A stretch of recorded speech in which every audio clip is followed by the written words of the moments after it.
עכשיו אני רוצה שתכירו את שיר גולדמן. שיר הוא, שמו השני הוא החולה השמח. תכף תסביר למה. שלום דליה מזור, חברתנו. שלום, בוקר טוב. והסיפור הוא מחלה מאוד נדירה שמאכלסת בתוכה מחלה גנטית תורשתית, זה הדבר המרכזי. אני מפחד איתו, דיסאוטונומיה משפחתית, באנגלית פמיליאל דיסאוטונומיה. אוקיי.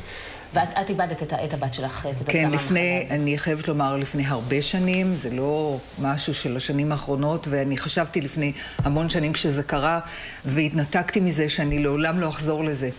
וכשקיבלתי טלפון מאימא של שיר נטע, שהיא אישה מקסימה, שמבקשת ממני לבוא ולפעול למען העמותה, היה לי מאוד קשה לחזור לזה, כי זה ניתוק שהוא ניתוק רגשי, שיוצאים ממנו אחרי שמאבדים ילד. זה לוקח שנים להתאושש.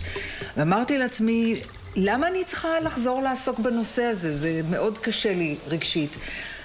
ואז הבנתי מה שקרה. לפני שנים כבר מצאו את הגן. גנטית, זאת אומרת שאי אפשר.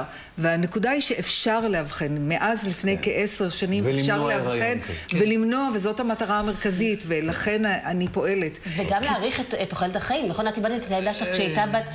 זה בגלל השינויים של הרפואה, ובגלל התקדמות הטכנולוגית רפואית, אז... אבל לא ממש, זו מחלה שבעיקרון זו מחלה סופנית. אז בוא תספר לנו איך נראים חייך כחולה במחלה. קודם אתה מחובר פה, צריך להגיד, אתה ככה אתה שותה. ככה אני שותה. בגיל 3 עברתי ניתוח, אובחנתי בגיל שנה בדיסאוטונומיה משפחתית, שזה לא היה ידוע, אז לא שמעו על המושג הזה.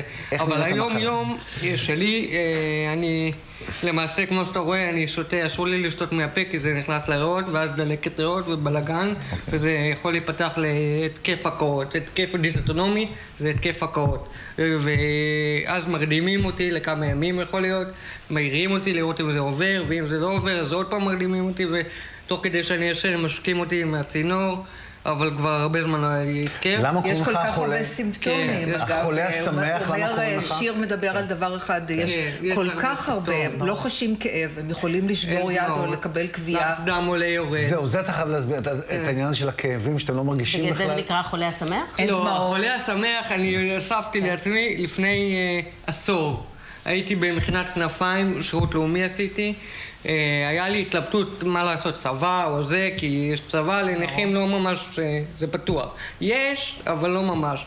ואני החלטתי שאני מעדיף לתרום לאנושות בשירות לאומי, ובבחינת כנפיים בצפון התנדבתי והוספתי את החולה השמח, כי ראיתי שאנשים שעם מוגבלויות ועם כל מיני נכויות יכולים לחיות, זה מתנה למעשה.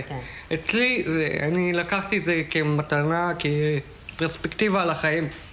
עצם העובדה שאני יכול למות כל יום, כאילו למות כל יום, כן, זה נשמע זוועה. אבל זה יכול לקרות, כי אנחנו לא יודעים מה אצלנו במחלה היא בלתי נשלטת.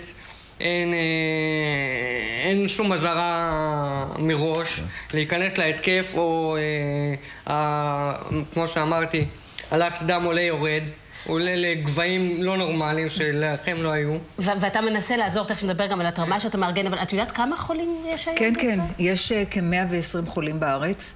בשנים האחרונות בכל שנה בממוצע נולדו 3 ילדים, שזה פשוט, זאת מטרת, אני מעריצה את שיר אישית, ואני מעריצה את העמותה הזאת, שהם לא באים לבקש כסף בשביל עצמם. זה לא עניין של הכסף, למרות שהם זקוקים בטירוף.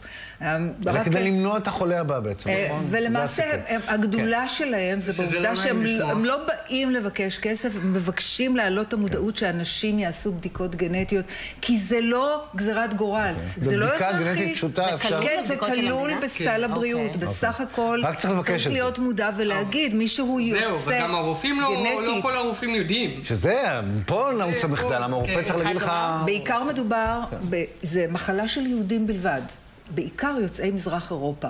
וכאשר זוג כזה מגיע, מחליט להיכנס להיריון, בסך הכל צריך לבקש את הבדיקה לדיסאוטונומיה משפחתית. זה לא חייב להיות. לא חייב. רק נזכיר, יש לך יום ערב התרמה מחר בתמונה? כן, בתיאטרון תמונה, בתל אביב, ב9:30 בערב, אני מארח אומנים. זה שיר החולה השמח, חוגג יום הולדת, והעלאת המודעות של העמותה כמובן. וגם המטרה שלי, האג'נדה שלי, בכלליות, זה להעלות את הנכים בשואו ביזנס, בטלוויזיה, בהופעות, בסרטים, אין ממש, לא ואני רוצה להגיד לך, נשארים. תשמע, פונים לנו המון עמותות לדברים כאלה, אנחנו לא יכולים להערך את כולם. ברור. הפנייה של אמא שלך נגעה לליבי נורא, אז תמסור לו דרישת שלום ממני. ושיהיה לכם הצלחה. רק בריאות. תודה רבה שבאת. חשבתי להקריא איזשהו שיר, אם אפשר. אז אם יישאר לנו זמן בסוף, בוא תחכה. אם לא, נפרסם כי יש אותו לנו- בפייסבוק. בסדר? בסדר? שם יש קהל לא קטן. אז תכף. שלום, לא...